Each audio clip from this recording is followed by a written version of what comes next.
June ತಿಂಗಳಲ್ಲಿ ನನ್ನ birthday 15ನೇ ತಾರೀಕು ನಾನು ಹೇಳ್ದಲ್ಲ, ಸ್ಟಾಪ್ ಮಾಡಿದ್ದೆ. ಅದು ಇವಾಗ ಹೇಳ್ತೀನಿ. ಅದಕ್ಕೆ ಮುಂಚೆ ಬಕ್ರೀದ್ ಹಬ್ಬ ನಮ್ಮದು ಜೂನ್ ತಿಂಗಳಲ್ಲೇ 15ನೇ ತಾರೀಕಿಗೆ ಬಕ್ರೀದ್ ಹಬ್ಬನೂ ಇದ್ದಿದ್ದು ಅಂದ್ಕೊಳ್ತೀನಿ ನಾನು ಆ ಟೈಮಲ್ಲೇ. ಸೊ ಅದಕ್ಕೆ ಮುಂಚೆ ನಾವು ಏನು ಮಾಡ್ತೀವಿ, ಕುರಿಗಳು ತಗೊಳ್ಳೋದು, ಹಬ್ಬಕ್ಕೆ ಇದಕ್ಕೆ ಸ್ಯಾಕ್ರಿಫೈಸ್ ಮಾಡೋಕ್ಕೆ, ಅಥವಾ ಆ ಥರ ಬೇರೆ ಏನಾದರೂ ಒಂದು ಪ್ರಾಣಿ ತಗೊಳ್ಳೋದು ಸ್ಯಾಕ್ರಿಫೈಸ್ ಮಾಡೋಕ್ಕೆ ಇದು ಮಾಡ್ತೀವಲ್ಲ. ಸೊ ನಮ್ಮ ಮನೇಲಿ ತುಂಬ ಫೋರ್ಸ್ ಮಾಡಿದರು. ಮಕ್ಕಳೆಲ್ಲ ಏನಂದರೆ, ನಮ್ಮ ಅಣ್ಣ ತಮ್ಮದಿರ ಮನೆ ಇರುತ್ತಲ್ಲ, ಹೋಗಿ ನೋಡ್ತಾರೆ. ಆ ಮಕ್ಳಿಗೆ ಏನು ಗೊತ್ತು ಅದ್ರ ನೋವು ಸಂಟ ಎಲ್ಲ, ಅದ್ರ ಜೊತೆ ಆಟ ಆಡ್ತಾರೆ, ಓಡಾಡ್ತಾರಲ್ಲ, ಆ ಸಂತೋಷ ಇರುತ್ತೆ. ಅದ್ರ ಜೊತೆಗೆ ನಮ್ಮ ಮನೆಯಲ್ಲೂ ಇದೇ ಕುಯ್ತಾರೆ, ಇದು ಮಾಡ್ತಾರೆ, ಏನೋ ಒಂಥರ ಅದು ಒಂದು ರಿಲೀಜಿಯಸ್ ಸಂತೋಷ ಥರ ಆ ಮಕ್ಳಿಗಿರುತ್ತೆ.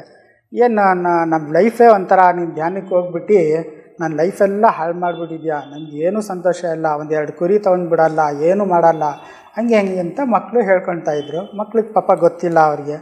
ಸೊ ಜೊತೆಗೆ ಆ ಮಕ್ಕಳು ಹೇಳ್ತಾರಲ್ಲ, ನಮ್ಮ ವೈಫು ಬೇಜಾರು ಮಾಡ್ಕೊಬಿಡೋರು, ಏನು ನೀವು ಒಂದು ಇದನ್ನು ಇದು ಮಾಡಲ್ವಲ್ಲ ಅಂತ ತುಂಬ ಇದು ಮಾಡ್ಕೊಳ್ಳೋರು. ನಾನು ಹೇಳ್ತಾಯಿದ್ದೆ, ನೀವು ಸ್ಯಾಕ್ರಿಫೈಸ್ ಮಾಡಬೇಕಲ್ಲ.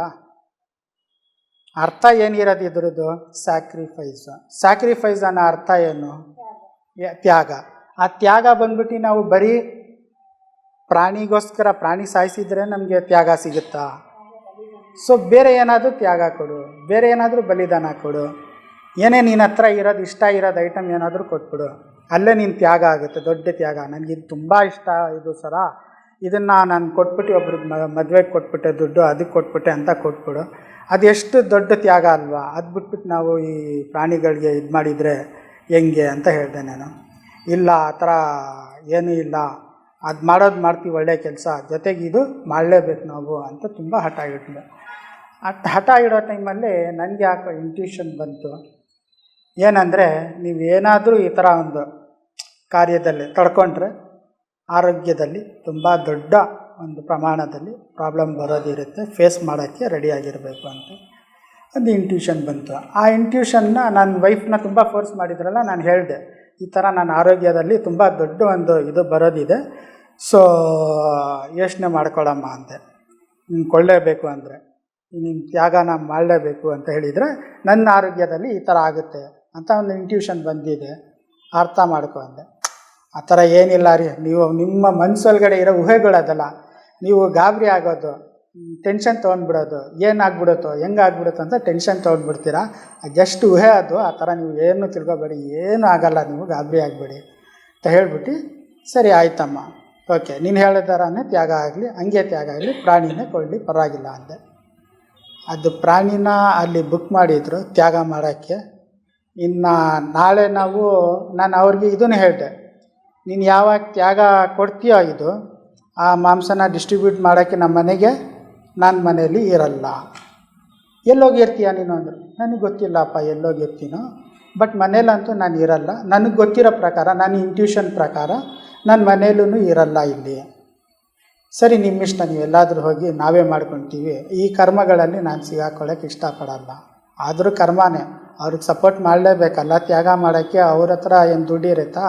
ನಾನೇ ಕೊಡಬೇಕು, ನಾನೇ ಸ್ವಲ್ಪ ಹೆಲ್ಪ್ ಮಾಡಲೇಬೇಕು. ಸೊ ಅದೊಂದು ಕರ್ಮನೇ, ಅದು ಸುಮ್ಮನೆ ಅಲ್ಲ, ಬಿಡಲ್ಲ ತಟ್ಟುತ್ತೆ ಯಾವುದೇ ಕರ್ಮ, ಯಾರಿಗೂ ಇಲ್ಲ. ಎಂಥ ದೊಡ್ಡ ಮಾಸ್ಟರ್ಗಳಿದ್ರೂ ನಾವು ಮಾಡೋ ತಪ್ಪಿಗೆ ಕರ್ಮ ಬರುತ್ತೆ. ಆ ಕರ್ಮ ಏನಾದರೂ ನೀವು ಧ್ಯಾನ ಜಾಸ್ತಿ ಮಾಡಿದರೆ, ಸಜ್ಜನ ಸಂಗತಿಯ ಸ್ವಾಧ್ಯಾಯ ಎಲ್ಲದರಲ್ಲೂ ಇದ್ದರೆ ಆ ದೊಡ್ಡ ಕರ್ಮ ಚಿಕ್ಕದಾಗಿ ಹೋಗುತ್ತಷ್ಟೆ, ಬಟ್ ಬರಲೇಬೇಕು ಕರ್ಮ ಅದು. ಸೊ ನಾಳೆ ಇದು ಮಾಡಬೇಕು, ಇವತ್ತು ನನ್ನ ಬರ್ಡೇ 15th, ನಾಳೆ ತ್ಯಾಗ ಮಾಡಬೇಕು.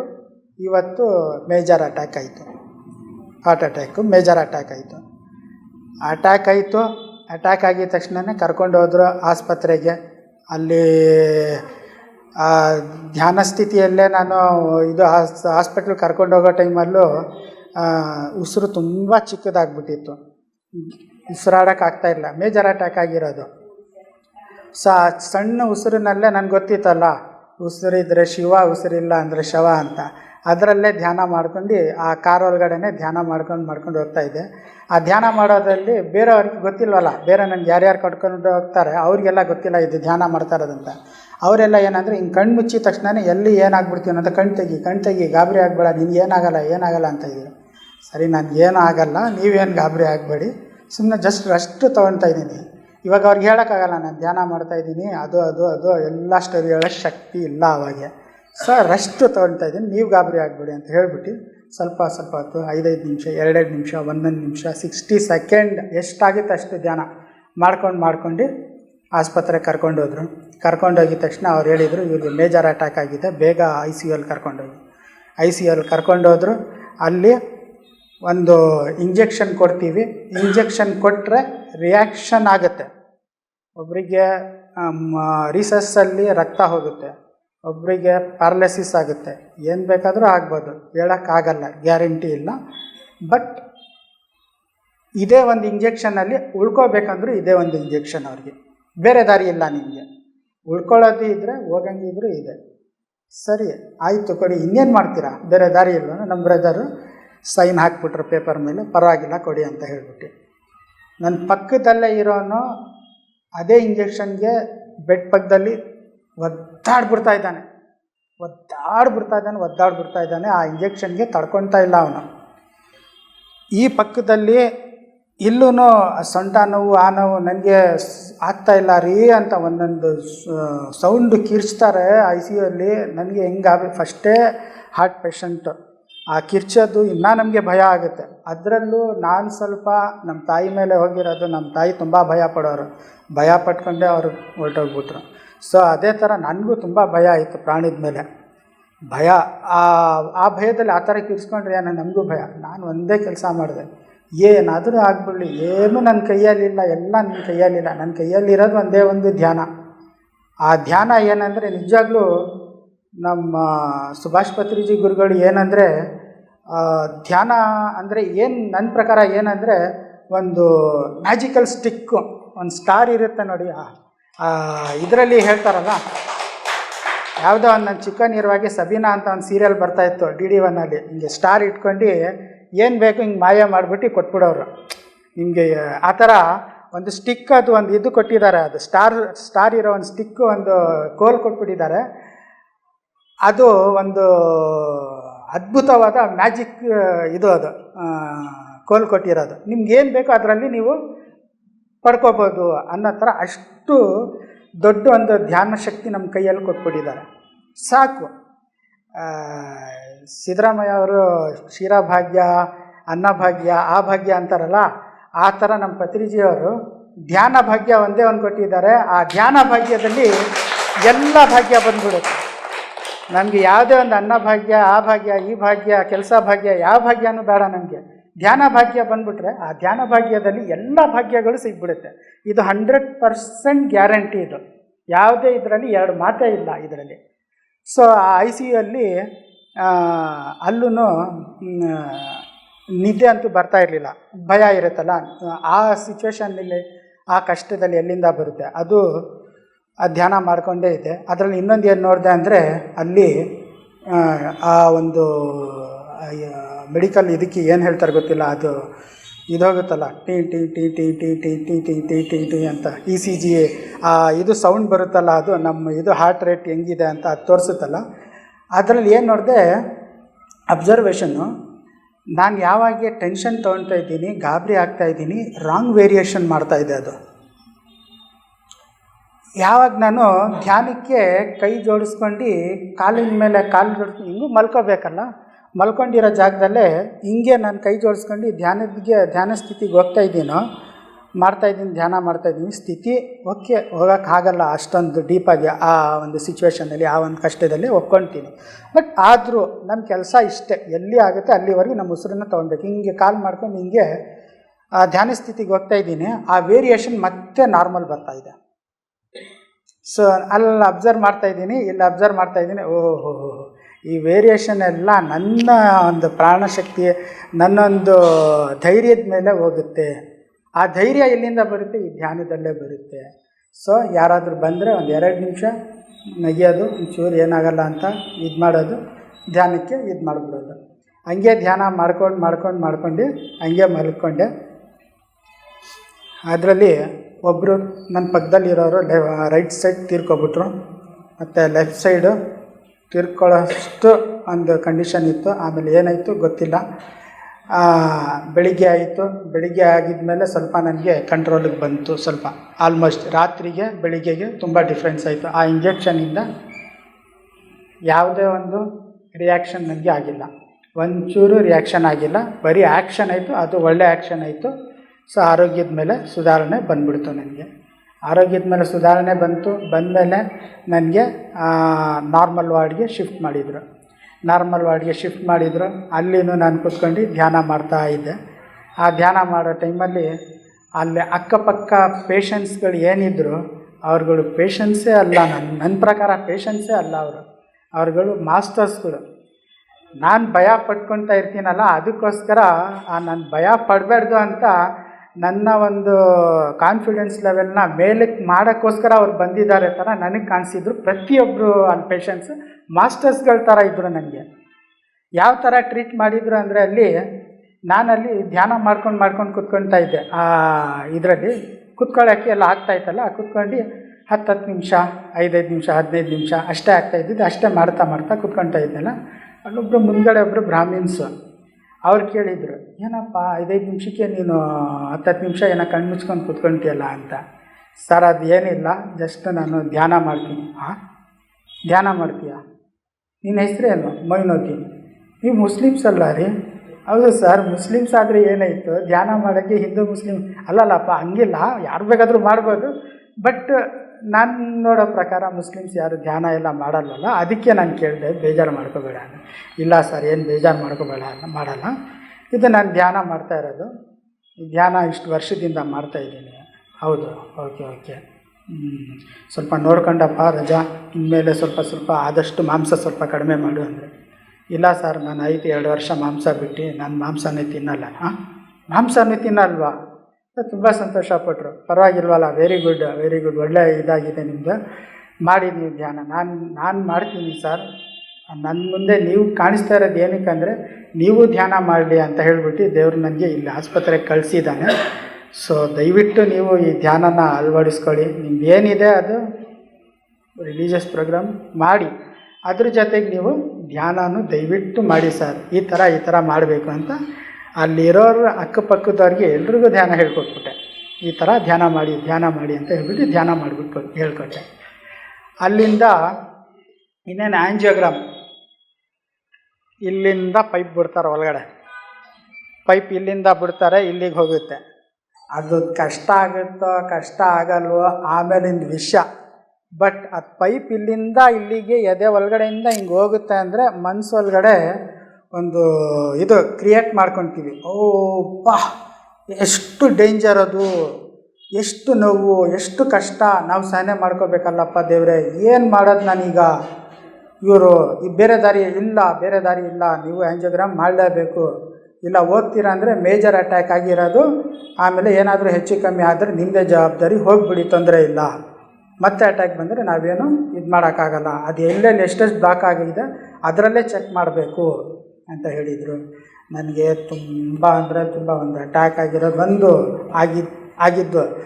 ಅದು ಹೋಗಿದ್ಮೇಲೆ ಇದೇನಪ್ಪ ದೇವ್ರೆ, ಆ ವೈರ್ ಒಳಗಡೆಯಿಂದ ಮುಗಿಸ್ತಾರಂತಲ್ಲ, ಎಷ್ಟು ಕಷ್ಟ ಅನುಭವಿಸ್ಬೇಕಲ್ಲ, ಏನು ಮಾಡೋದು ನಾನು ಅಂತ ಹೇಳ್ಕೊಂಬಿಟ್ಟು, ಜೊತೆಗೆ ಸರಿ ದೇವ್ರು ಬಿಡೋದಂತೂ ಇಲ್ಲ, ಅಟ್ಲೀಸ್ಟ್ ಅದು ಹೋಗಿದ್ಮೇಲೆ ನಿಮಗೆ ಆಪ್ರೇಷನ್ ಮಾಡಬೇಕು, ಸ್ಟಂಟ್ ಹಾಕಬೇಕು ಅಂತ ಏನಾದರೂ ಹೇಳಿಬಿಟ್ರೆ ಅದೊಂಥರ ನರಕ ಅಲ್ಲ, ಅದೇನು ಮಾಡೋದು ದೇವ್ರೆ?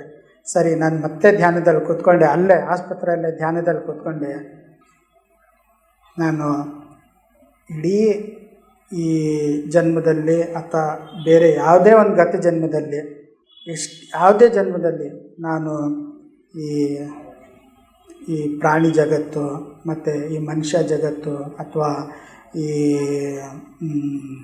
ಗಿಡ ಮರಗಳ ಜಗತ್ತಾಗಲಿ ಯಾವುದೇ ಇರಲಿ, ಯಾರಿಗಾದರೂ ನನ್ನಿಂದ ಒಂದಿಷ್ಟು ಕಷ್ಟ ನಷ್ಟ ಆಗಿದ್ದರೆ, ನಾನು ಕೊಟ್ಟಿದ್ರೆ ತೊಂದರೆ ಕೊಟ್ಟಿರ್ತೀನಿ, ಏನಾದರೂ ಒಂದು ಆಗಿರುತ್ತೆ ಅಂದ್ಕೊಳ್ತೀನಿ. ಅದು ಇಲ್ಲ ಅಂದರೆ ನನಗೆ ಈ ಥರ ಕಾಯಿಲೆಗಳು ಬರಲ್ಲ.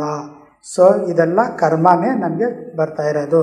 ಈ ಎಲ್ಲ ಕರ್ಮಗಳಿಗೆ ನಾನು ಮೊದಲನೇದಾಗಿ ಅಕ್ಸೆಪ್ಟ್ ಮಾಡ್ಕೊತೀನಿ. ನಾನು ಇದಕ್ಕೆ ಇದು ಮಾಡಲ್ಲ, ನಾನೇನು ತಪ್ಪು ಮಾಡಿಲ್ಲ, ನನಗೆ ಏಕೆ ಅಂತ ನಾನು ಕೇಳಲ್ಲ, ನಾನು ಅಕ್ಸೆಪ್ಟ್ ಮಾಡ್ಕೊತೀನಿ, ನಾನು ಮಾಡಿದ್ದೀನಿ. ಮತ್ತು ನನಗೆ ಈ ಎಲ್ಲ ಒಂದು ಪ್ರಾಣಿ ಜಗತ್ತಾಗಲಿ ಈ ಮನುಷ್ಯ ಜಗತ್ತಾಗಲಿ ಎಲ್ಲರ ಕಡೆಯಿಂದ ನಾನು ಏನೇ ತಪ್ಪು ಮಾಡಿರಲಿ ಎಲ್ರಿಗೆ ನಂದು ಕ್ಷಮೆ ಇರಲಿ. ದಯವಿಟ್ಟು ನನಗೆ ಕ್ಷಮಿಸಿ ಕ್ಷಮಿಸಿ ಕ್ಷಮಿಸಿ. ಮತ್ತು ನನಗೆ ಯಾರಾದರೂ ಬೇಜಾರು ಯಾವುದೇ ಒಂದು ಜನ್ಮದಲ್ಲಿ ಯಾರಾದರೂ ನನ್ನ ಮನಸ್ಸು ನೋಯಿಸಿದರೆ ನನಗೆ ಕಷ್ಟ ಕೊಟ್ಟಿದ್ದರೆ ನಾನು ಅವ್ರಿಗೆ ಈ ಕ್ಷಣವೇ ಎಲ್ರಿಗೆ ಕ್ಷಮಿಸ್ತೀನಿ. ಅದೇ ಥರ ದಯವಿಟ್ಟು ನನಗೂ ಕ್ಷಮಿಸ್ಬೇಕು. ಮತ್ತು ನನಗೆ ನಾನು ಅಕ್ಸೆಪ್ಟ್ ಮಾಡ್ತೀನಿ, ಇದು ಬಂದಿರೋದು ನಾನು ಒಪ್ಕೊಳ್ತೀನಿ. ಆದರೆ ಇನ್ನು ಮುಂದಕ್ಕೆ ನನಗೆ ಆಪ್ರೇಷನ್ನು ಅಥವಾ ಸ್ಟಂಟು ಈ ಥರ ಎಲ್ಲ ಆಗಬಾರ್ದು. ಅದೊಂದು ನನಗೆ ದಾರಿ ಮಾಡಿಕೊಡಿ ಮಾಸ್ಟರ್ಸ್ ದೇವರೇ, ಅದೊಂದು ನನಗೆ ದಾರಿ ಮಾಡಿಕೊಡಪ್ಪ. ಆ ಒಂದು ಇದು ನನಗೆ ಬೇಡ. ಅವ್ರು ಚೆಕ್ ಮಾಡಿದ್ರ ಮೇಲೆ ಬರೀ ಏನಿಲ್ಲಪ್ಪ ನಿನಗೆ ಮಾತ್ರೆಯಲ್ಲೇ ಕಮ್ಮಿ ಆಗುತ್ತೆ ಹೋಗು ಅಂತ ಹೇಳ್ಬಿಟ್ಟು ಕಳಿಸ್ಬಿಟ್ರೆ ಸಾಕು. ಆಪ್ರೇಷನ್ ಸ್ಟಂಟ್ ಮಾತ್ರ ದಯವಿಟ್ಟು ನನಗೆ ಹಾಕಿಸ್ಬೇಡ ದೇವರೇ, ಅದೊಂದು ನನಗೆ ಸಪೋರ್ಟ್ ಮಾಡು ಅಂತ ಹೇಳ್ಬಿಟ್ಟು ಧ್ಯಾನದಲ್ಲೇ ಸಂಕಲ್ಪ ಮಾಡ್ಕೊಂಡು ಕೂತ್ಕೊಂಡೆ. ಆ ಸಂಕಲ್ಪ ಮಾಡ್ಕೊಂಡು ಕೂತ್ಕೊಂಡಿದ್ದೆ ತಡ ಒಂದು ಸ್ವಲ್ಪ ಜಾಸ್ತಿ ಟೈಮ್ ಮಾಡೋಕ್ಕಾಗ್ತಾ ಇರಲಿಲ್ಲ. ಒಂದು 10-15 ನಿಮಿಷದ ಒಳಗಡೆ ಈ ನಮ್ಮ ಆಂಜನೇಯ ಸ್ವಾಮಿ ದೇವರು ಅವರು ಬಂದರು. ಅವರು ಧ್ಯಾನದಲ್ಲಿ ಬಂದ್ಬಿಟ್ಟು ಸೇಮ್ ನಾವು ಮೂವೀಸಲ್ಲಿ ನೋಡಿ ಇರ್ತೀವಲ್ಲ ಹಂಗೆ ಹಾರಾಡ್ಕೊಂಡು ಬರೋದು, ಆ ಥರ ಹಿಂಗೆ ಹಾರಾಡ್ಕೊಂಡು ಬಂದ್ಬಿಟ್ಟು ಅವ್ರ ಕೈಯಲ್ಲಿ ವೈಟಾಗೇನೋ ಒಂದು ಇಷ್ಟು ದೊಡ್ಡದಾಗೇನೋ ಕೈಯಲ್ಲಿ ಹಿಂಗೆ ತೊಗೊಂಡು ಬಂದ್ಬಿಟ್ಟು ಇದರಿಂದ ನೀನು ಸ್ವಲ್ಪ ಎತ್ತಿ ತಿನ್ನು, ನೀನು ಏನು ಮನಸ್ಸಲ್ಲಿ ಅಂದ್ಕೊಂಡಿದ್ಯಲ್ಲ ಅದು ಹಂಗೆ ಆಗುತ್ತೆ ಹೋಗು, ನಿನಗೆ ಏನೂ ಆಗೋಲ್ಲ, ನಿನಗೆ ಇದು ಎತ್ಬಿಟ್ಟು ತಿಂದರೆ ನೀನು ಮನಸ್ಸಲ್ಲಿ ಏನು ಅಂದ್ಕೊಂಡಿದ್ಯಾ ನನಗೆ ಬರೀ ಮಾತ್ರೆಯಲ್ಲೇ ಕಮ್ಮಿ ಆಗಬೇಕು ಬೇರೆ ಏನು ಬೇಡ ಅಂತ ಹೇಳಿದ್ನಲ್ಲ ಅದೇ ಥರ ಆಗುತ್ತೆ ಅಂತ ಹೇಳ್ಬಿಟ್ಟು ಅದು ಕೊಟ್ಟರು. ಅದು ಎತ್ಬಿಟ್ಟು ತಿಂದೆ ನಾನು. ಅದು ತಿಂದಾದಮೇಲೆ ಅವರು ಆಯಿತು, ಅವ್ರು ಇನ್ವಿಸಿಬಲ್ ಆಯಿತು, ಅವ್ರು ಹೋದರು. ಆಮೇಲೆ ಆಂಜಿಯೋಗ್ರಾಮ್ ಕರ್ಕೊಂಡೋದ್ರು. ಕರ್ಕೊಂಡೋದ್ರೆ ಅಲ್ಲಿ ಸುಮಾರು ಜನ ಭಯ ಪಟ್ಕೊಂಡು ಗುಡ್ಗುಡ್ ನಂತರನೇ ಏಜ್ ಆಗಿದೆ, ಒಂದು 65 ವರ್ಷ 70 ವರ್ಷ ಆಗಿದೆ, ಕೈಗಳು ನಡುಗ್ತಾ ಇದೆ, ಏನಪ್ಪ ಹಿಂಗೆ ಒಳಗಡೆ ವೈರಾಗ್ತಾರಲ್ಲ ಅಂತ.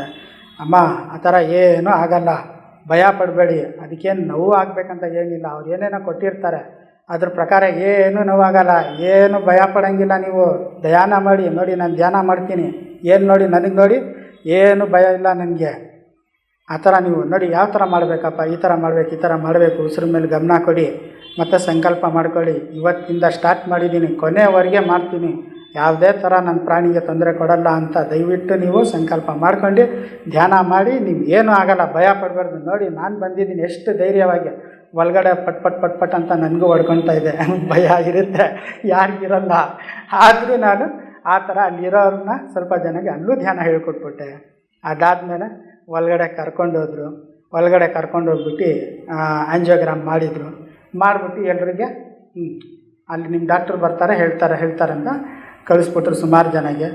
ನನಗೇನೋ ಗೊತ್ತಿಲ್ಲ, ಆಂಜಿಯೋಗ್ರಾಮ್ ಮಾಡಿ ಗೊತ್ತೇ ಆಗಿಲ್ಲ ನನಗೆ.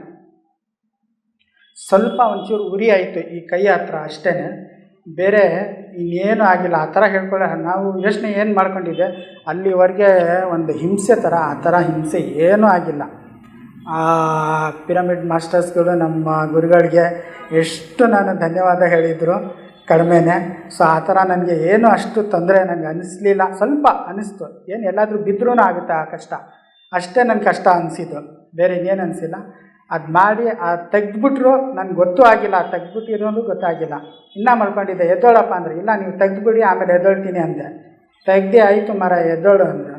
ಆಮೇಲೆ ಎದ್ದೋಳಿದ್ಮೇಲೆ ಮೊನ್ನದಿನ ನಿಮ್ಮ ಡಾಕ್ಟ್ರು ಬರ್ತಾರಂತ ಹೇಳಿಲ್ಲ, ಅಲ್ಲೇ ಹೇಳ್ಬಿಟ್ರು ಅವರು, ನಿಮ್ಗೇನಿಲ್ಲ ರೀ, ಜಸ್ಟ್ ಒಂದು ನಿಮಗೆ ಮಾತ್ರೆಗಳು ಕೊಡ್ತಾರೆ, ಅದರಲ್ಲೇ ಕಮ್ಮಿ ಆಗುತ್ತೆ, ಸ್ಟಂಟ್ ಆಪ್ರೇಷನ್ ಅವಶ್ಯಕತೆ ಇಲ್ಲ, ಹೊರಡಿ ನೀವು ಅಂತ ಅಲ್ಲೇ ಹೇಳ್ತಾರೆ.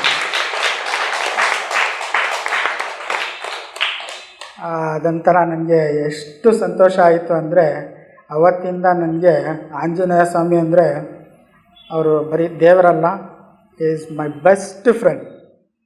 ಯಾವಾಗ ನಾನು ಕಣ್ಣು ಮುಚ್ಕೊಳ್ತೀನಿ ಆವಾಗ ನನಗೆ ಕನೆಕ್ಟ್ ಆಗಿಬಿಡ್ತಾರೆ, ಯಾವಾಗ ನನ್ನ ಕಷ್ಟ ಆಗಿರುತ್ತೆ ಆವಾಗ ಬಂದ್ಬಿಡ್ತಾರೆ. ಈ ಧ್ಯಾನ ಮಾಡೋದ್ರಿಂದ ಏನಾಗುತ್ತೆ, ಪ್ರತಿಯೊಬ್ಬರು ಕನೆಕ್ಟ್ ಆಗ್ತಾರೆ. ಮತ್ತು ಈ ಕನೆಕ್ಟ್ ಆಗೋ ಟೈಮಲ್ಲಿ ಹಿಂದೂ, ಮುಸ್ಲಿಂ, ಕ್ರಿಶ್ಚನ್ ಅಥವಾ ಮೇಲ್ಜಾತಿ ಕೀಳು ಜಾತಿ ಯಾವ ಜಾತಿನೂ ಇಲ್ಲ. ಬರೀ ಆತ್ಮ ಒಂದೇ, ಅದೇ ಪರಮಾತ್ಮ. ಮುಸ್ಲಿಮ್ಸಲ್ಲೂ ಅದರಲ್ಲೇ ಆ ಜಾತಿ ಈ ಜಾತಿ ಎಲ್ಲದರಲ್ಲೂ ಅದೇ ಆತ್ಮ, ಅದೇ ಪರಮಾತ್ಮ ಇರೋದು. ಪ್ರತಿಯೊಂದು ಪ್ರಾಣಿಯಲ್ಲೂ ಅಷ್ಟೇ ಎಲ್ಲ ಅದೇ ಪರಮಾತ್ಮ ಇರೋದು. ಸೊ ಇದೊಂದು ಒಳ್ಳೆ ನನಗೆ ಅನುಭವ ಆಯಿತು. ಅಲ್ಲಿಂದ ನಮ್ಮ ಆಂಜನೇಯ ಸ್ವಾಮಿ ಫ್ರೆಂಡ್ ಆದರು. ತುಂಬ ಸಂತೋಷ ಆಯಿತು ನನಗೆ. ಅದು ಅಷ್ಟಿಷ್ಟು ಸಂತೋಷ ಆಗಿಲ್ಲ, ನನ್ನ ಯೋಚನೆಯಲ್ಲೇ ಒಂಥರ ಇದ್ದಾಯಿತು, ಏನಪ್ಪ ಇಷ್ಟೊಂದು ದೊಡ್ಡ ಮಿರಾಕಲ್ ಆಯಿತಾ ನನ್ನ ಜೊತೆ ಅಂತ. ಅದಾಯಿತು. ಅದಾದಮೇಲೆ ಮತ್ತೆ ನಮ್ಮ ಮನೆಗೆ ಬಂದೆ. ಧ್ಯಾನ ಏನು ಮಾಡೋದು ಕಂಟಿನ್ಯೂ ಮಾಡ್ಕೊಂಡಿದ್ದೀನಿ. ಇನ್ನೂವರೆಗೆ ಧ್ಯಾನ ಮಾಡ್ಕೊಂಡೇ ಇದ್ದೀನಿ. ಮನೆಯವ್ರಿಗೆ ತುಂಬ ಅವ್ರಿಗೆ ಇದಾಯಿತು ಅವ್ರಿಗೆ. ಸೊ ಇವತ್ತು ಅವ್ರಿಗೆ ಕನ್ಫರ್ಮ್ ಆಯಿತು, ಒಂದು ನನ್ನ ಕೈಯಿಂದ ಅವರು ಯಾವುದೇ ಮಾಂಸ ತರಿಸೋದಾಗಲಿ ಏನೇ ಆಗಲಿ ಮಾಡಿಸಲ್ಲ. ಬಟ್ ಆದರೆ ಅವ್ರು ಬಂದ್ಬಿಟ್ಟು ಧ್ಯಾನ ಮಾಡ್ತಾ ಇರಲಿಲ್ಲ. ಧ್ಯಾನ ನಾನೇ ಮಾಡ್ತಾಯಿದ್ದಿದ್ದು. ಧ್ಯಾನ ಮಕ್ಕಳು ನಮ್ಮ ಹೆಂಡತಿ ಯಾರೂ ಮಾಡ್ತಾಯಿರಲಿಲ್ಲ. ಬಟ್ ಅವರು ನಾನು ಇಷ್ಟೊಂದು ಇದು ಮಾಡಿದ್ಮೇಲೆ ಇನ್ನು ಯಾವತ್ತೂ ಇದು ಏನಿದು ಬಕ್ರೀದ್ ಹಬ್ಬಕ್ಕೆ ಪ್ರಾಣಿ ಇದು ಮಾಡೋದೆಲ್ಲ ಮಾಡ್ಸೋಕ್ಕೋಗಲ್ಲ, ನೀನು ಭಯ ಪಡಬೇಡ, ಏನು ಇದು ಮಾಡೋಕ್ಕೋಗಲ್ಲ ನಾವು ಅಂತ ಇದು ಮಾಡಿಬಿಟ್ರು. ಬಟ್ ಆದ್ರೂ ಮಾಂಸ ತಿನ್ನೋದು ಅವ್ರು ಸ್ಟಾಪ್ ಮಾಡಿಲ್ಲ. ಸೊ ಇನ್ನೊಂದು ಏನಂದರೆ ನಮ್ಮ ಗುರುಗಳೂ ಹೇಳ್ತಾರೆ, ನಾವು ಫೋರ್ಸ್ ಮಾಡೋಕ್ಕೆ ಹೋಗ್ಬಾರ್ದು ಯಾರಿಗೂ. ಅವ್ರ ಕರ್ಮ ಏನಾದರೂ ಇದ್ದರೆ ಅವ್ರ ಕರ್ಮನ ಕಳೆಯೋವರೆಗೆ ಅವರು ಯಾವಾಗ ಬರ್ತಾರೆ ಬರಲಿ, ಅಲ್ಲಿವರೆಗೆ ನಾವೇನು ಹೇಳಿದರೂ ಒಪ್ಕೊಳ್ಳೋಕ್ಕಾಗಲ್ಲ. ಸೊ ಒಂದು ಸತಿ ಧ್ಯಾನಕ್ಕೂ ಅಷ್ಟೇ, ಒಂದು ಸತಿ 2 ಸತಿ ನಾವು ಹೇಳ್ಬಿಡ್ಬೇಕು. ತುಂಬ ಫೋರ್ಸ್ ಮಾಡಿದರೆ ಏನಾಗುತ್ತೆ, ಇರಿಟೇಟ್ ಆಗೋಕ್ಕೆ ಸ್ಟಾರ್ಟ್ ಆಗುತ್ತೆ. ಸೊ ನೀವೇನಾದರೂ ಮಾಡ್ಕೊಳ್ಳಿಮ್ಮ, ನಾನು ತರಲ್ಲ. ಏನಕ್ಕಂದ್ರೆ ನಾನು ತೊಗೊಂಡು ಬಂದ್ರೂ ನನಗೆ ಕರ್ಮ ಆಗುತ್ತೆ. ಸೊ ನಾನು ತೊಗೊಂಡು ಬಂದು ಕೊಡೋಕ್ಕೂ ಆಗಲ್ಲ. ಯಾರ ಕೈಯಿಂದ ಆದರೂ ತರಿಸ್ಕೊ ತಿನ್ಕೊ, ನಾನು ತಿನ್ನಲ್ಲ. ಸೊ ಬಟ್ ಆದರೆ ಅಲ್ಲಿಂದ ಒಂದೇನಂದರೆ ನಾನು ಧ್ಯಾನ ಮಾಡ್ತಾ ನಿಧಾನವಾಗಿ ಮಕ್ಕಳಲ್ಲೂ ಆ ಧ್ಯಾನದ ಬಗ್ಗೆ ಎಚ್ಚರ ಆಗ್ತಾ ಹೋಯಿತು. ನಮ್ಮ ವೈಫಲ್ಲೂ ಚೇಂಜಸ್ ಬಂತು. ಅವ್ರೇನು ಮಾಡಿದ್ರು, ಅವರು ಧ್ಯಾನ ಮಾಡೋಕ್ಕೆ ಸ್ಟಾರ್ಟ್ ಮಾಡಿಬಿಟ್ರು. ಇಲ್ಲ ರೀ ಏನೋ ಇದೆ ಧ್ಯಾನದಲ್ಲಿ, ಬಟ್ ನಮ್ಮದ್ರಲ್ಲಿ ಮಾಂಸ ತಿನ್ಬೋದಂತ ಇದೆ ಅಪ್ಪ, ನೀವು ಅದೆಲ್ಲ ಹೇಳೋಕ್ಕೆ ಹೋಗ್ಬಾರ್ದು, ನೀವು ನಮಗೆ ಧ್ಯಾನ ಮಾಡಿ ಎಷ್ಟೊತ್ತು ಮಾಡಿ ಅಂತೀರ ಮಾಡ್ತೀನಿ ನಾನು, ದಯವಿಟ್ಟು ಇದು ಮಾತ್ರ ಹೇಳಬೇಡಿ. ಸರಿ ಆಯ್ತಮ್ಮ, ನೀನು ಧ್ಯಾನ ಮಾಡು ಸಾಕು, ನಿಮ್ಗೆ ಯಾವಾಗ ಮನಸ್ಸಲ್ಲಿ ಅನಿಸುತ್ತೆ ಬರಲಿ. ನನಗೆ ಧ್ಯಾನದಲ್ಲಿ ಯಾರಾದರೂ ಬಂದುಬಿಟ್ಟು, ಯಾರಾದರೂ ದೇವರು ನನಗೂ ಬಂದುಬಿಟ್ಟು ಯಾರಾದರೂ ಮಾಸ್ಟರ್ಸ್ ಹೇಳಿ, ಇಲ್ಲ ಅಮ್ಮ ಇದು ನೀನು ಮಾಡ್ತಾಯಿರೋದು ತಪ್ಪು, ನೀನು ತಿನ್ನಬಾರ್ದು ಅಂತ ಹೇಳಿದರೆ ನನ್ನ ಅನುಭವಕ್ಕೆ ನಾನು ಬಿಡ್ತೀನಿ, ಇಲ್ಲ ಅಂದರೆ ನಾನು ಬಿಡಲ್ಲ. ನನಗೆ ಆ ಥರ ಹೇಳೋಕ್ಕೆ ಹೋಗ್ಬಿಡಿ ನೀವು. ಸರಿ ಆಯಿತು ಮಾಡಮ್ಮ ನೀನು ಧ್ಯಾನ. ಸೊ ಒಂದು ಸತಿ ಪಿರಮಿಡ್ಗೆ ಕರ್ಕೊಂಡೋಗಿದ್ದೆ, ಪಿರಮಿಡ್ ವ್ಯಾಲಿ. ಅಲ್ಲೋಗ್ಬಿಟ್ಟು ಧ್ಯಾನ ಮಾಡಿಸ್ದೆ. ಅವರು ಧ್ಯಾನ ಮಾಡಿದರು, ನಾನು ಧ್ಯಾನ ಮಾಡಿದೆ. ಅವ್ರು ಧ್ಯಾನ ಮಾಡಿದರೆ ನನಗೆ ಮಕ್ಕಳು ಬೇರೆ ಇದ್ದಾರಲ್ಲ, ಎಲ್ಲಿ ಓಡೋಗ್ಬಿಡ್ತಾರೆ ಎಲ್ಲೆಲ್ಲ ಅಂತ ಒಂಚೂರು ಏನೋ ಇತ್ತು. ಬಟ್ ಅವ್ರಿಗೆ ನಾನು ಮಕ್ಳಿಗೆ ನೋಡ್ಕೊಳ್ತೀನಿ ನನ್ನ ನಂಬಿಕೆಯಿಂದ ಆರಾಮಾಗಿ ಚೆನ್ನಾಗಿ ಧ್ಯಾನಕ್ಕೆ ಕೂತ್ಕೊಂಡ್ರು. ಅವ್ರಿಗೆ ಅಲ್ಲಿ ಧ್ಯಾನದ ಅನುಭವ ಮೇಲ್ಗಡೆಯಿಂದ, ಆಕಾಶದ ಮೇಲ್ಗಡೆಯಿಂದ ಯಾವುದೋ ಒಂದು ದೊಡ್ಡ ಕಣ್ಗಳ ಥರ, ಒಂದು ಬಟ್ಟು ಥರ ಏನೋ ಹಾಕಿದ್ದಾರೆ ಇಷ್ಟು, ಮತ್ತು ಕೂದಲೆಲ್ಲ ಹಿಂಗೆ ಬಿಟ್ಕೊಂಡಿದ್ದಾರೆ. ಇಷ್ಟು ಮುಖ ಮಾತ್ರ ಹಿಂಗೆ ಕಾಣಿಸ್ತಾ ಇದೆ ನನಗೆ ಏನೋ ಅದೊಂಥರ ಅನುಭವ ಆಯಿತು. ಅವ್ರು ಯಾರು ಏನು ಒಂದು ನನಗೆ ಗೊತ್ತಾಗಲಿಲ್ಲ ರೀ. ಅದೊಂದು ಅನುಭವ ಆಯಿತು, ಅದೊಂದು ನಾನು ನೋಡಿದೆ ಅಂತ ನಮ್ಮ ವೈಫ್ ಹೇಳಿದರು. ಅಲ್ಲಿಂದ ಅವರು ಧ್ಯಾನ ಅಂತೂ ಪ್ರತಿ ದಿವಸ ಮಾಡ್ತಾರೆ. ಧ್ಯಾನ ಆಲ್ಮೋಸ್ಟ್ ಮಿಸ್ ಮಾಡಲ್ಲ. ಒಂದು 5-10 ನಿಮಿಷ 20 ನಿಮಿಷ ಎಷ್ಟೊತ್ತಾಗುತ್ತೆ ಮಾಡ್ತಾಯಿರ್ತಾರೆ. ಮೊನ್ನೆ ಹೇಳ್ತಾಯಿದ್ರು, ನನಗೆ 3 ಅವರ್ ಕುತ್ಕೊಳ್ಳೋಕ್ಕೆ ಕಷ್ಟ ಆಗುತ್ತೆ. ಆ ಥರ ನನಗೆ, ನಾನು 1 ಅವರ್ ಕುತ್ಕೊಳ್ತೀನಿ. ಬಟ್ ಅದು ಕಂಟಿನ್ಯೂ ನನಗೆ ಆಸೆ, ಒಂದು 3 ಅವರ್ 4 ಅವರ್ ಹೇಳ್ತಾ ಇರ್ತಾರಲ್ಲ ಎಲ್ಲರೂ, ಎಷ್ಟು ಅವರು 16 ಅವರ್ ಕುತ್ಕೊಂಡೆ. ನನಗೂ ಮನಸ್ಸಲ್ಲಿ ಆಸೆ, ಬಟ್ ಕುತ್ಕೊಳ್ಳೋಕ್ಕೆ ತುಂಬ ಕಷ್ಟ ಆಗಿಬಿಡುತ್ತೆ. ನಾನು ಮಲ್ಕೊಳ್ತೀನಿ, ಇದನ್ನು 1 ಅವರ್ ಆಗಿದ ತಕ್ಷಣ ಮುಗಿಸ್ಬಿಡ್ತೀನಿ, 1.5 ಅವರ್ ಮುಗಿಸ್ಬಿಡ್ತೀನಿ. ಸೊ ನಮ್ಮ ವೈಫ್ ಹೇಳ್ತಾರೆ, ಏನು ರೀ ನೀವು ಧ್ಯಾನಕ್ಕೆ ಹಂಗೆ ಹೇಳ್ತೀರಾ, ನೀವು ಆರಾಮಾಗಿ 3 ಅವರ್ ಹೇಳ್ತೀರಾ ಕುತ್ಕೊಳ್ತೀನಿ ನಾನು. ಈ ಸತಿ ಬನ್ನಿ ನೀವು, ನಾನು ಕರ್ಕೊಂಡೋಗಿ ಮಕ್ಕಳಿಗೆ ಎಲ್ಲಾದರೂ ಬಿಟ್ಬಿಡೋಣ, ಒಂದು ಕಡೆ ಯಾರಾದರೂ ಮನೇಲಿ ಬಿಟ್ಬಿಡೋಣ, ನಾವಿಬ್ಬರೇ ಹೋಗ್ಬಿಟ್ಟು ಧ್ಯಾನ ಮಾಡೋಣ.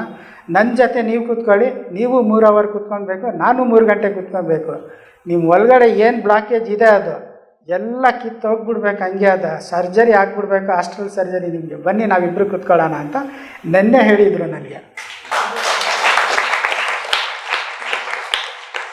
ಅಟ್ಲೀಸ್ಟ್ ಇಷ್ಟಾದರೂ ಬದಲಾವಣೆ ಆಯ್ತಲ್ಲ ಅನ್ನೋ ಸಂತೋಷ ನನಗೆ, ತುಂಬ ಸಂತೋಷ ಆಗುತ್ತೆ.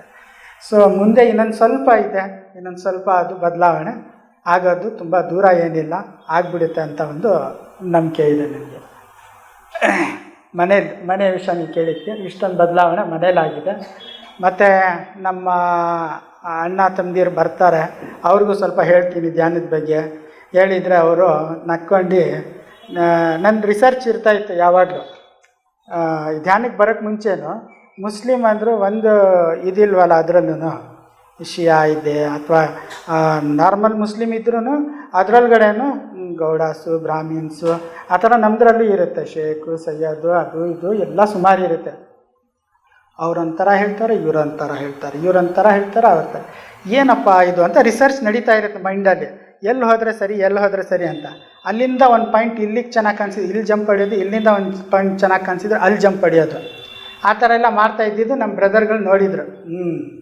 ಇವಾಗ ನೀನು ಸದ್ಗುರುಗಳು, ಓಕೆ ಗುರುಗಳೇ ನೀವು ಸದ್ಗುರುಗಳು ಆಗಿಬಿಟ್ಟಿದ್ದೀರಾ, ಅಬ್ಬಬ್ಬಬ್ಬಬ್ಬ ಒಂಥರ ವಿಶ್ವರೂಪಂ ಕಣ ನೀನು, ಒಂದು ಕಡೆ ಇರಲ್ವಲ್ಲ ನೀನು, ಅಲ್ಲಿಂದ ಇಲ್ಲಿಗೆ ಅಲ್ಲಿಂದ ಅಲ್ಲಿಗೆ ಅಂತ ಹೇಳ್ಬಿಟ್ಟು. ಇಲ್ಲಣ್ಣ, ಅದು ಒಂದು ಕಡೆ ಇರೋ ವಿಷಯ ಅಲ್ಲ, ಎಲ್ಲಿ ಸತ್ಯ ಇದೆ ಅಂತ ಹುಡುಕಾಟ ಅಷ್ಟೇ. ಹೌದಪ್ಪ, ನಿಂಗೆ ಇಲ್ಲಿ ಸತ್ಯ ಸಿಗ್ತೇನಪ್ಪ, ಸರಿ ಆಯ್ತಪ್ಪ ನೀನು ಮಾಡು. ಬಟ್ ಒಳ್ಳೆ ಫ್ಯಾಮ್ಲಿ ನಮ್ಮದು. ಬೇರೆ ಏನಾದರೂ ಫ್ಯಾಮ್ಲಿ ಇದ್ದಿದ್ರೆ ಏನಾಗುತ್ತೆ ನೋಡಿ, ನಾನು ನಮಾಜ್ ಮಾಡ್ತಾಯಿದ್ದೀನಿ. ನಮಾಜ್ ನಥಿಂಗ್ ಬಟ್ ಧ್ಯಾನನೇ, ಅದೊಂಥರ. ಅಲ್ಲೂ ಅದೇನೇ ಹೇಳೋದು ನೋಡಿ, ಗ್ರೂಪ್ ಮೆಡಿಟೇಷನ್, ಅಲ್ಲೂ ಗ್ರೂಪ್ ನಮಾಜೇ ಮಾಡೋದು. ಮಸೀದಿಯಲ್ಲಿ ಎಲ್ಲರೂ ಒಂದು ಕಡೆ ಸೇರ್ಕೊಳ್ಳಿ ನಮಾಜ್ ಮಾಡಿ ಅಂತಾರೆ. ನಮಾಜ್ ಮಾಡೋ ಟೈಮಲ್ಲಿ ಮಾಡೋಕ್ಕೆ ಮುಂಚೆನೇ ಒಂದು ಸ್ಪೀಚಸಲ್ಲೆಲ್ಲ ನಮಗೆ ಸತ್ಸಂಗದಲ್ಲಿ ನಮ್ಗೆ ಹೇಳ್ತಾರೆ, ನಮಾಜ್ ನಮ್ಮ ಮೌಲ್ವಿ ಸಾಹೇಬರು ನಮಾಜ್ ಮಾಡೋ ಟೈಮಲ್ಲಿ ಯಾವುದೇ ಥರ ನಿಮಗೆ ಈ ಮಾಯಾಜಾಲದಲ್ಲಿ ಇರಬಾರ್ದು.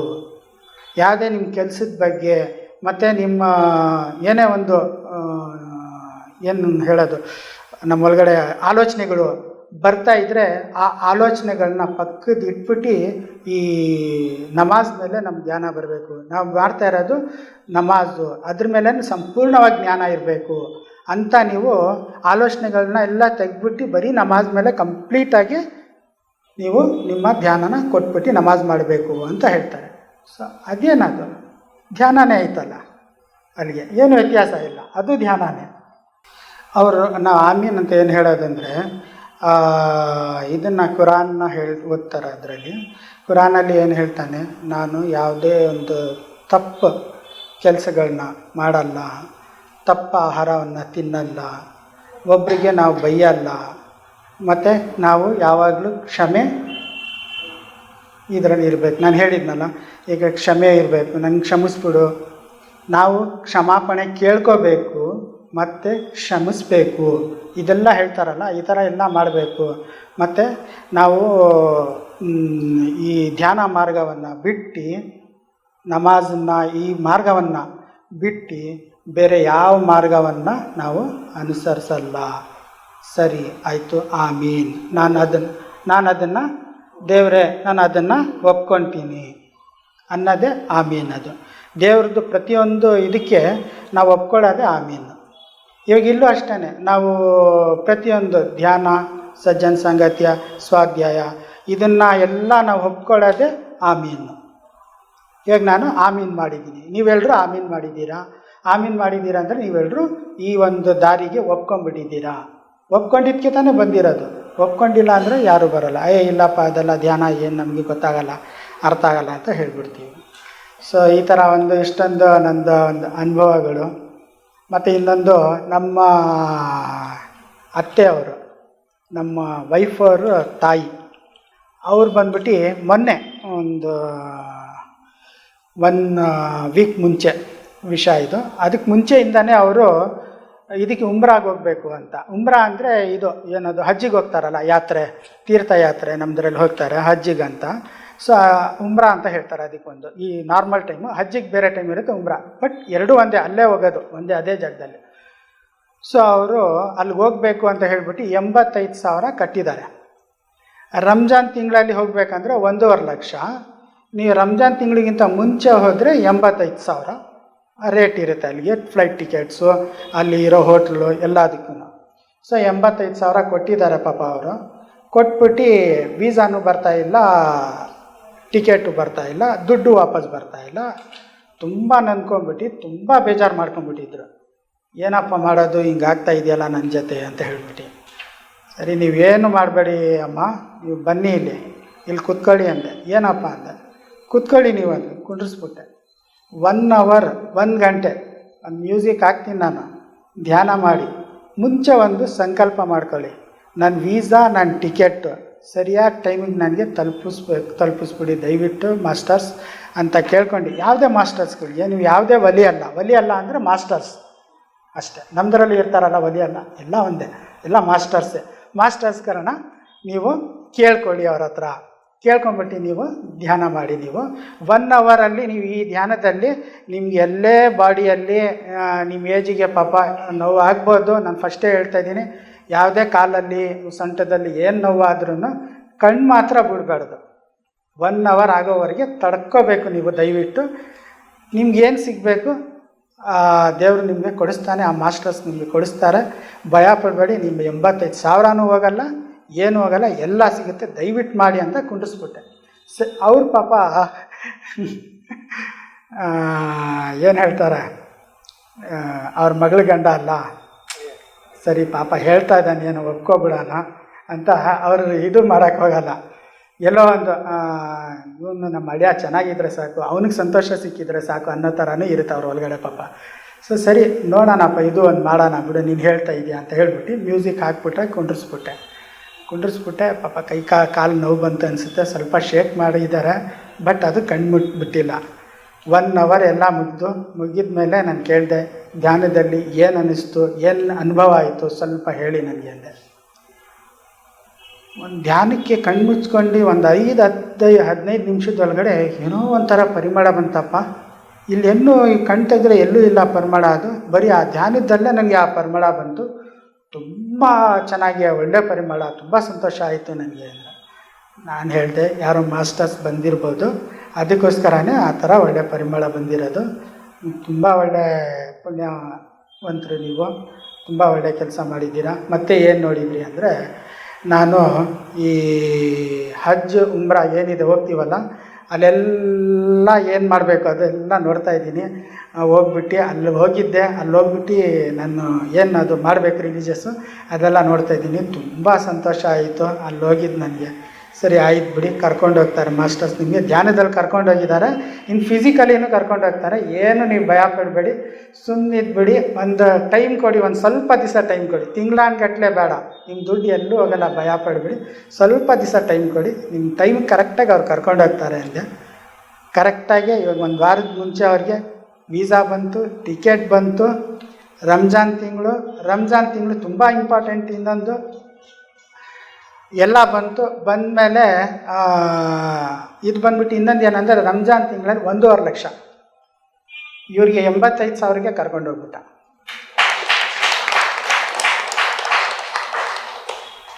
ಅಲ್ಲಿ ಆ ಹಜ್ ಉಮ್ರಾದಲ್ಲಿ ಅಲ್ಲಿಂದ IMO ಕಾಲ್ ಅಂತ ಒಂದು ಇದರಿಂದ ಆ್ಯಪಿಂದ ಒಂದು ಕಾಲ್ ಮಾಡ್ತಾರೆ. ಅಲ್ಲಿಂದ ಕಾಲ್ ಮಾಡಿದರು. ಅಲ್ಲಿ ಅಕ್ಕಪಕ್ಕದ ಜನ ಎಲ್ಲ ಇರ್ತಾರಲ್ಲ, ಸೊ ಧ್ಯಾನ ಮಾಡ್ತಾ ಇದ್ದೀರೇನಮ್ಮ ಅಂತ ಹೇಳಿದರೆ ಅವರೆಲ್ಲ ಕೇಳಿಸ್ಕೊತಾರೆ. ಒಂದು ಇದು ಏನ್ರಿ ಇದು ಹಿಂಗೆ ಅನ್ನೋ ಥರ ಒಂಥರ ಮುಜುಗರ ಆಗೋ ಥರ ಆಗುತ್ತೆ ಪಾಪ ಅವ್ರಿಗೆ. ಅದಕ್ಕೋಸ್ಕರ ಅವ್ರಿಗೇನು ಹೇಳಿಲ್ಲ. ವೀಡಿಯೋ ಕಾಲಲ್ಲ, ಅಮ್ಮ ನಮಸ್ಕಾರ, ಚೆನ್ನಾಗಿದ್ದೀರಾ, ಓಕೆ ನಮ್ಮದು ಮಾಡ್ತಾಯಿದ್ದೀರಾ, ಮಾಡ್ತಾಯಿದ್ದೀರಾ ಹೇಳಿಲ್ಲ ಬಾಯಿಂದ, ಬರೀ ಮಾಡ್ತಾಯಿದ್ದೀರಾ ಅಂದಿದ ತಕ್ಷಣ ಓಹೋ ನಾನು ಮಾಡ್ತಾಯಿದ್ದೀನಪ್ಪ, ಮರೆಯೋಕ್ಕಾಗುತ್ತಾ, ಅಲ್ಲಿಂದ ಇಷ್ಟೆಲ್ಲ ಸಪೋರ್ಟ್ ಮಾಡಿ ಕಳಿಸಿದ್ದಾರೆ, ನಾನು ಮರೆಯೋಕ್ಕಾಗುತ್ತಾ. ನಾನು ಅದಕ್ಕೆ ನೋಡಿ ಎಲ್ಲರೂ ಆಚೆಗಡೆ ಹೋಗಿದ ತಕ್ಷಣವೇ ನಾನು ಒಬ್ಬಳೇ ಕಣ್ಮುಚ್ಕೊಂಡು ಕೂತ್ಕೊಳ್ತೀನಿ. ಏನಾದರೂ ಹೇಳಿದರೆ ಏನಿಲ್ಲಪ್ಪ ಸುಸ್ತಾದರೆ ರೆಸ್ಟ್ ತೊಗೊಳ್ತೀನಿ ಅಂತ ಹೇಳ್ಬಿಡ್ತೀನಿ ಅಂದರು.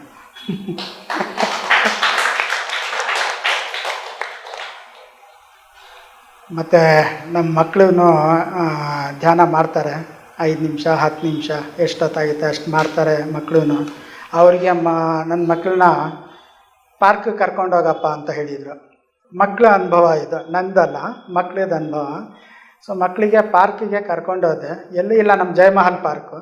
ಆ ಜಯಮಹಲ್ ಪಾರ್ಕ್ ಒಳಗಡೆ ಒಂದು ಚಿಕ್ಕದ ಬೆಟ್ಟ ಥರ ಇದೆ ಒಳಗಡೆ. ಆ ಪಾರ್ಕ್ ಒಳಗಡೆ ಒಂದು ಬೆಟ್ಟ ಇದೆ, ಮೇಲ್ಗಡೆ ಹತ್ಬಿಟ್ಟು ಹೋಗಬೇಕು. ಹತ್ಬಿಟ್ಟು ಹೋದೆ. ಅಲ್ಲಿ ತುಂಬ ಬ್ಯಾಕ್ ಸೈಡ್ ಹೋದರೆ ಸೇಫ್ಟಿಯಾಗಿ ಕೂತ್ಕೋಬೋದು. ಸೇಫ್ಟಿಯಾಗಿ ಕೂತ್ಕೊಳ್ಳೋ ಅಂದರೆ ಇರುವೆಗಳು, ಸ್ವಲ್ಪ ಡಸ್ಟ್ ಅದು ಇದು ಇತ್ತು, ಓಕೆ ಅದು ಪರವಾಗಿಲ್ಲ ಕೂತ್ಕೊಳ್ಳೋಣ, ಇರುವೆಗಳೆಲ್ಲ ಇದೆ. ಸೊ ಇರುವೆ ಇದೆಯಲ್ಲ ಅಂತ ಹೇಳ್ಬಿಟ್ಟು ಏನಪ್ಪ ಇಲ್ಲಿ ಮಾಡೋಕ್ಕೆ ಧ್ಯಾನ ಮಾಡೋಕ್ಕಾಗ್ತಾ ಇಲ್ವಲ್ಲ ಅಂತ ಬಂದ್ಬಿಟ್ಟು ಮುಂದಕ್ಕೆ ಕೂತ್ಕೊಂಡೆ. ಮುಂದಕ್ಕೆ ಕೂತ್ಕೊಂಡ್ರೆ ಆ ಬೆಟ್ಟ ಅಲ್ಲ ಹಿಂಗಿದೆ ಅದು. ಅದ್ರ ಮೇಲಿಂದ ಧ್ಯಾನ ಮಾಡ್ತಾ ಮಾಡ್ತಾ ಏನಾದರೂ ಅಂದರೆ ಡಬ್ಬಕ್ಕಂತ ಕೆಳಗಡೆ ಬೀಳ್ತೀವಿ. ಬಿದ್ದರೆ ದೊಡ್ಡ ಪೆಟ್ಟು. ಸೊ ಮಕ್ಕಳು ಬೇರೆ ಕಡೆ ಬೇಡ, ಇದು ತುಂಬ ಒಳ್ಳೆಯ ಜಾಗ ಧ್ಯಾನ ಮಾಡೋಕ್ಕೆ, ನಾನು ಇಲ್ಲೇ ಮಾಡಿದರೆ ಮಾಡೋದಿಲ್ಲ ಅಂದರೆ ಧ್ಯಾನ ಮಾಡಲ್ಲ ಅಂತ. ಸರಿ ಆಯ್ತಪ್ಪ ಕೂತ್ಕೊ ಅಂತ ಕುಂಡ್ರಿಸ್ಬಿಟ್ಟೆ. ಅವ್ರಿಗೆ ಕಣ್ಣು ಮುಚ್ಚಿಸ್ಬಿಟ್ಟೆ, ಮ್ಯೂಸಿಕ್ ಹಾಕ್ಬಿಟ್ಟೆ, ನಾನು ಧ್ಯಾನಕ್ಕೆ ಕೂತ್ಕೊಂಡ್ಬಿಟ್ಟೆ. ಪ್ರಕೃತಿ ತಾಯಿ, ನೀ ಮಕ್ಕಳು ಹಠ ಹಿಡಿತಾ ಇದ್ದಾರೆ, ಬೇರೆ ಕಡೆ ಮಾಡಲ್ಲ, ಇಲ್ಲೇ ಮಾಡಬೇಕು, ನಿನ್ನ ಮಡಿಲಲ್ಲೇ ಮಾಡಬೇಕಂತಾರೆ. ನೀನು ಇವ್ರಿಗೆ ಸೇಫ್ಟಿಯಿಂದ ಧ್ಯಾನ ಮಾಡಿ ಒಂದು 10 ನಿಮಿಷದೇ ಹಾಕಿರೋದು ನಾನು, ಆ 10 ನಿಮಿಷ ನೋಡ್ಕೊಳ್ಳೋ ಜವಾಬ್ದಾರಿ ನಿಂದು, ನೀನೇ ಕಾಪಾಡಬೇಕು ನನ್ನ ಮಕ್ಕಳನ್ನ. ನನಗಾಗಲಿ, ನಾನು ಬಿದ್ದರೂ ಅಷ್ಟೇ, ನನಗೂ ನೀನೇ ಕಾಪಾಡಬೇಕು ಅಂತ ಹೇಳ್ಬಿಟ್ಟು ಧ್ಯಾನಕ್ಕೆ 10 ನಿಮಿಷ ಕೂತ್ಕೊಂಡ್ಬಿಟ್ಟು ಒಂದು 10 ನಿಮಿಷ ಮುಗೀತು. ಆಯಿತು ಧ್ಯಾನ. ದೊಡ್ಡವನಿಗೆ ಕೇಳಿದೆ, ಇಬ್ಬರು ಮಕ್ಕಳಲ್ಲ, ಇಬ್ರಿಗೂ ಕುಂಡ್ರಿಸಿದ್ದೆ. ದೊಡ್ಡವನು ಕೇಳಿದೆ, ಏನಪ್ಪ ಹೆಂಗೆ ಕಾಣಿಸ್ತು ಧ್ಯಾನದಲ್ಲಿ ಅಂದರೆ, ಅಪ್ಪ ಎಲ್ಲೋ ನನಗೆ ಈ ಪಕ್ಷಿಗಳು 2 ಕೈ ಹಿಡ್ಕೊಂಡು ಈ ಕಡೆ ಒಂದು ಈ ಕಡೆ ಒಂದು ಕೈ ಆಕಾಶದಲ್ಲಿ ಹಾರಾಡಿಸ್ತಾ ಇದ್ದಾರೆ, ಅಬ್ಬಬ್ಬಬ್ಬ ಚೆನ್ನಾಗಿ ಕಾಣಿಸ್ತಪ್ಪ ನನಗೆ ಇವತ್ತು ಅಂದ ಅವನು ದೊಡ್ಡವನು. ಚಿಕ್ಕವನಿಗೆ ನಿನ್ಗೆ ಹೆಂಗೆ ಅನ್ನಿಸ್ತಂದ್ರೆ, ನಾನು ಮಾಡಲ್ಲ ಇನ್ನೊಂದು ಸತಿ ಧ್ಯಾನ, ನನಗೆ ಬೇಜಾರಾಗ್ಬಿಟ್ಟಿದೆ ಅಂದ. ಏನಕ್ಕೋ ಬೇಜಾರಾಯಿತು ಅಂದರೆ, ಏನಿದು ಮರದ ಬೇಲಿಗಳೆಲ್ಲ ಬಂದ್ಬಿಟ್ಟು ಹೊಟ್ಟೆ ಕಟ್ಟಾಕ್ಬಿಟ್ಟು ಹಿಂದಕ್ಕೆ ಎಳಿತಾ ಇದ್ರೆ ಭಯ ಆಗಲ್ವಾ ನನಗೆ ಅಂದ.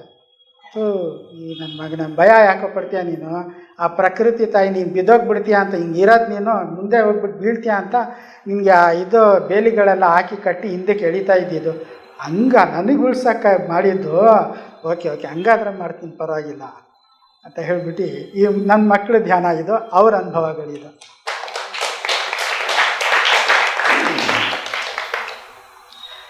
ಮತ್ತು ಇನ್ನೊಂದು ಏನಂದರೆ, ಇದು ನಾವು ಸಸ್ಯಾಹಾರಿಗಳಿಗೆ ಶಕ್ತಿ ಬರಲ್ಲ, ಮಾಂಸ ತಿಂದ್ರೇ ಶಕ್ತಿ. ಆ ಮಾಂಸದಲ್ಲಿ ಏನು ಹೆಚ್ಚಿಗೆ ಹೇಳಲ್ಲ ಯಾರೂ, ಅದಿರುತ್ತೆ ಇದಿರುತ್ತೆ ಅಂತ ಜಾಸ್ತಿ ಏನು ಹೇಳಲ್ಲ, ಬಾಕಿ ಎಲ್ಲದರಲ್ಲೂ ಸಿಗುತ್ತೆ, ಬಟ್ ಪ್ರೋಟೀನ್ ಮಾತ್ರ ಅದರಲ್ಲೇ ಸಿಗುತ್ತೆ ಅಂತ ಅದೊಂದು ತಪ್ಪು ಮಾಹಿತಿಗಳು ಇದೆ. ಅದು ನಮ್ಮ ಇವರು, ನಾನು ಒಂದು ವಿಡಿಯೋದಲ್ಲಿ ನಮ್ಮ ಡಾಕ್ಟರ್ ಹರಿಕೃಷ್ಣ ಸರ್ ಅವರು ತುಂಬ ಚೆನ್ನಾಗಿ ಹೇಳಿದರು. ಅವ್ರದ್ದೇ ಒಂದು ಮಾತಲ್ಲಿ, ಅವ್ರದ್ದೇ ಒಂದು ಇದು ನನಗೆ ಹೇಳೋಕ್ಕೆ ಒಂದು ಇಷ್ಟಪಡ್ತೀನಿ. ಏನಂತ ಹೇಳಿದರೆ, ಪ್ರೋಟೀನು ಒಂದು ನಮ್ಮ ಬಾಡಿ ಒಳಗಡೆ ಬ್ರಿಕ್ಸ್ ಥರ ಕೆಲಸ ಮಾಡುತ್ತೆ. ನಮ್ಮ ಬಾಡಿ, ನಮ್ಮ ದೇಹ ಏನಿದೆ, ನಮ್ಮ ದೇಹನೇ ದೇವಾಲಯ ಅಂತ ಏನು ಹೇಳ್ತೀವಿ, ಆ ದೇವಸ್ಥಾನಕ್ಕೆ ಒಂದು ಬ್ರಿಕ್ಸ್ ಥರ ಕೆಲಸ ಯಾವುದು ಪ್ರೋಟೀನ್ ಕೆಲಸ ಮಾಡುತ್ತೆ. ಆ ಬ್ರಿಕ್ಸಿಂದ ನಮ್ಮ ಮನೆ ಗಟ್ಟಿ ಇರುತ್ತೆ ಅನ್ನೋ ಥರ ಆ ಪ್ರೋಟೀನ್ ಕೆಲಸ ಮಾಡೋದು. ಸೊ ಆ ಪ್ರೋಟೀನ್ ಎಲ್ಲಿಂದ ಸಿಗುತ್ತೆ ಅಂದರೆ ಇದರಿಂದಾನೇ ಸಿಗುತ್ತೆ ಅಂತ, ಇದು ಪ್ರಾಣಿಗಳಿಂದ. ಬಟ್ ಆ ಪ್ರಾಣಿಗಳಿಗೆ ಪ್ರೋಟೀನ್ ಎಲ್ಲಿಂದ ಸಿಗುತ್ತೆ ಅಂದರೆ ಸಸ್ಯಾಹಾರದಿಂದನೇ ಸಿಗೋದು. ಅದೆಲ್ಲ ಸಸ್ಯಾಹಾರನೇ ತಿನ್ನೋದು. ಸಸ್ಯಾಹಾರ ತಿಂದ್ಬಿಟ್ಟು ಆ ಪ್ರೋಟೀನ್ನ ಅವರು ತಯಾರು ಮಾಡ್ಕೊತಾರೆ. ಆ ಪ್ರೋಟೀನ್ನ ಬಂದ್ಬಿಟ್ಟು ನಾವೇನು ಮಾಡ್ತೀವಿ, ಅದನ್ನು ಕುಯ್ದುಬಿಟ್ಟು ಅದರಿಂದ ಪ್ರೋಟೀನ್ ತಗೊಳಕ್ಕೆ ಹೋಗ್ತೀವಿ. ಆ ಪ್ರೋಟೀನ್ ಏನಂತ ಹೇಳಿದರೆ, ಆ ಇಟ್ಟಿಗೆಗಳು, ಆ ಪ್ರೋಟೀನ್ ಏನಿದೆ ಒಂದು ಬ್ರಿಕ್ಸ್ ಥರ, ಅದು ಇಟ್ಟಿಗೆಗಳ ಥರ. ಆ ಇಟ್ಟಿಗೆಗಳು ಏನಂದರೆ, ಒಂದು ಮನೆ ಆಲ್ರೆಡಿ ರೆಡಿ ಆಗಿದೆ, ಆ ಮನೇನ ಹೊಡೆದಾಕ್ಬಿಟ್ಟು ಆ ಇಟ್ಟಿಗೆನ ತೊಗೊಂಡು ಬಂದ್ಬಿಟ್ಟು ನಮ್ಮ ಮನೇನ ಕಟ್ತಾ ಇದ್ದೀವಿ. ಆಗಲ್ಲ ಅಂತ ಏನಿಲ್ಲ, ಆಗುತ್ತೆ, ಅದರಲ್ಲೂ ಮನೆ ಆಗುತ್ತೆ. ಬಟ್ ಆ ಮನೆ ಲೈಫ್ ಇರಲ್ಲ. ನೀವು ಹೊಸ ಇಟ್ಟಿಗೆ, ಫ್ರೆಶ್ ಇಟ್ಟಿಗೆಯಿಂದ ನೀಟಾಗಿ ಕೆಲಸ ಮಾಡಿದರೆ ಆ ಮನೆ ಏನಾಗುತ್ತೆ, ಲೈಫ್ ಜಾಸ್ತಿ ಬರುತ್ತೆ ಅದರಲ್ಲಿ. ಸೊ ನಿಮ್ಗೆ ಕರ್ಮನೂ ಬರಲ್ಲ ಮತ್ತು ಲೈಫು ಜಾಸ್ತಿ ಇರುತ್ತೆ. ಅದರಲ್ಲಿ ಏನಾಗಿದೆ, ಲೈಫು ಬರಲ್ಲ, ಜೊತೆ ಕರ್ಮನೂ ನಾವು ಹಾಕ್ಕೊಂಡ್ಬಿಡ್ತೀವಿ ನಮ್ಮ ಮೇಲೆ. ಸೊ ಆ ಒಂದು ಹೊಸ ಇಟ್ಟಿಗೆಯಲ್ಲಿ ಏನಾಗುತ್ತೆ, ಇವಾಗ ನಾವು ಏನಿದು ಕಾಳುಗಳಲ್ಲೆಲ್ಲ ಪ್ರೋಟೀನ್ ಸಿಗುತ್ತೆ, ಆ ಕಾಳುಗಳಿಂದ ನಾವು ಒಳಗಡೆ ಹೋದರೆ ಏನಾಗುತ್ತೆ, ಆ ಪ್ರೋಟೀನ್ ಏನಾಗುತ್ತೆ ನಮಗೆ ಹೊಸ ಇಟ್ಟಿಗೆ ಥರ, ಅದು ನಮ್ಮ ಲೈಫು ಜಾಸ್ತಿ ಆಗುತ್ತೆ. ಸೊ ಅದರಿಂದ ಪ್ರೋಟೀನ್ ಅನ್ನೋ ಒಂದು ಭಯ ಪಡಬಾರ್ದು. ಪ್ರೋಟೀನ್ ಅನ್ನೋದು ನನಗೆ ತುಂಬ ಮನೇಲಿ ಹೇಳ್ತಾ ಇರ್ತಾರೆ, ಭಯ ಪಟ್ಕೊಂಡು ಪ್ರೋಟೀನ್ ಪ್ರೋಟೀನ್ ಪ್ರೋಟೀನ್ ಅಂತ. ನಾನು ಅದೇ ಹೇಳೋದು ಎಲ್ರಿಗೆ, ಪ್ರೋಟೀನ್ ಅನ್ನೋದು ಕಾಳುಗಳಲ್ಲೇ ಬರುತ್ತೆ. ಸಿಂಪಲ್ಲಾಗಿ ಒಂದು ನಾವು ಏನಿದು ಗೂಗಲಲ್ಲೇ ನೀವು ಸರ್ಚ್ ಮಾಡಿಬಿಟ್ಟು ನೋಡಿ, ಮೀಟಿಂದ ಪ್ರೋಟೀನ್ ಎಷ್ಟು ಸಿಗುತ್ತಂತ 26% ಅಂತ ತೋರಿಸುತ್ತೆ. ಈ ಹೆಸರು ಕಾಳಿಂದ ಎಷ್ಟು ಸಿಗುತ್ತಂದರೆ 24% ಅಂತ ತೋರಿಸ್ತಾ ಇದೆ. ಸೊ ಪ್ರಾಣಿ ಕೊಲ್ದಿರಾನೇ 24% ನಮಗೆ ಇದು ಪ್ರೋಟೀನ್ ಸಿಕ್ಕಿತ್ತಂದರೆ ನಾವೇನಕ್ಕೆ ಒಂದು 2% ಹೆಚ್ಚಿಗೋ ಕಡಿಮೆನೋ ನಾವು ಪ್ರೋಟೀನ್ಗೋಸ್ಕರ ಪ್ರಾಣಿನ ಏನಕ್ಕೆ ನಾವು ಕೊಲ್ಲಬೇಕು? ಆ ಪ್ರೋಟೀನು ಅತಿ ಹೆಚ್ಚಿಗಾಗಿದ್ದರೆ ನಮಗೆ ಯೂರಿಕ್ ಆಸಿಡು ಅದು ಇದು ಹಾಳು ಮೂಡು ಅದರಲ್ಲೂ ಕಾಯಿಲೆಗಳು ಬರುತ್ತೆ ನಮಗೆ. ಸೊ ನಾವು ನ್ಯಾಚುರಲ್ ಪ್ರೋಟೀನ್ ತೊಗೊಂಡ್ರೆ ನಮ್ಮ ಬಾಡಿಗೆ ಎಷ್ಟು ಬೇಕು ಅಷ್ಟು ತೊಗೊಂಡ್ಬಿಟ್ಟು ಬಾಕಿ ಮಲಮೂತ್ರದಿಂದ ಹೊರಟೋಗ್ಬಿಡುತ್ತೆ ವೇಸ್ಟೇಜು. ಬಟ್ ನಾವು ಮಾತ್ರೆಗಳಿಂದ ಪ್ರೋಟೀನು ಅಥವಾ ಈ ಮಾಂಸದಿಂದ ತಗೊಳ್ಳೋ ಪ್ರೋಟೀನ್ ಏನಾಗುತ್ತೆ, ಜಾಸ್ತಿ ಪ್ರೋಟೀನ್ ತೊಗೊಳ್ಳೋದು ಮಲಮೂತ್ರದಿಂದ ಹೋಗಲ್ಲ, ಅದು ಜಾಸ್ತಿ ನಮ್ಗೆ ಎಷ್ಟು ಬೇಕು ಅಷ್ಟು ತೊಗೊಳುತ್ತೆ. ಬಟ್ ವೇಸ್ಟ್ ಅದು ಉಳಿದಿರೋದು ಏನಾಗುತ್ತೆ, ಕಾಯಿಲೆ ರೂಪದಲ್ಲಿ ಯೂರಿಕ್ ಆಸಿಡು ಅದು ಇದು ಅಂತ ಎಲ್ಲ ಅದರೊಳಗಡೆ ಹಾಕ್ಬಿಡುತ್ತದೆ. ಸೊ ನಮಗೆ ಅದರಿಂದ ಕಾಯಿಲೆಗಳು ಬರುತ್ತೆ ವಿನಃ ನಮಗೆ ಆರೋಗ್ಯ ಅಂತೂ ಯಾವುದೇ ಕಾರಣಕ್ಕೆ ಮಾಂಸದಿಂದ ಸಿಗಲ್ಲ.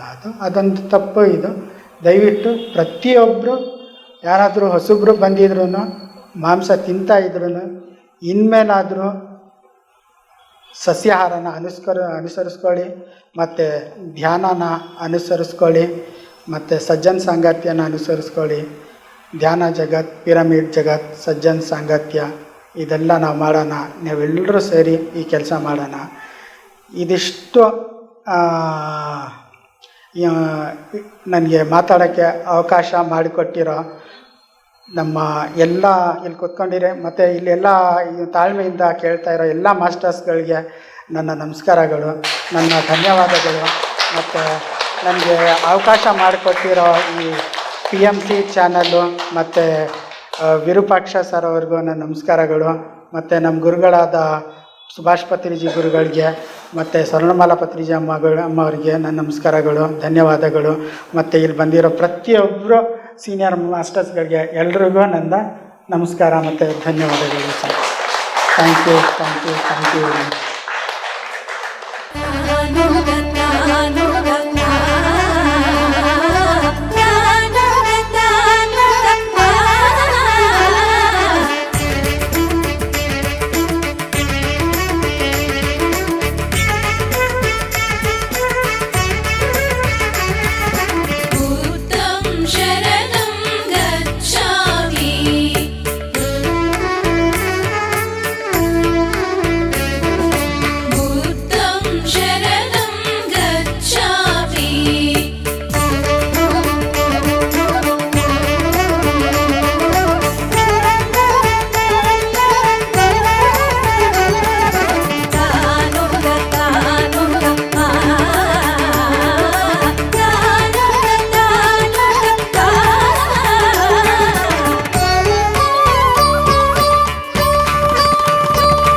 PMC ಕನ್ನಡ ಚಾನೆಲ್ ಅನ್ನು ಲೈಕ್ ಮಾಡಿ, ಶೇರ್ ಮಾಡಿ, ಸಬ್ಸ್ಕ್ರೈಬ್ ಮಾಡಿ ಮತ್ತು ಮಾಡಿಸಿ.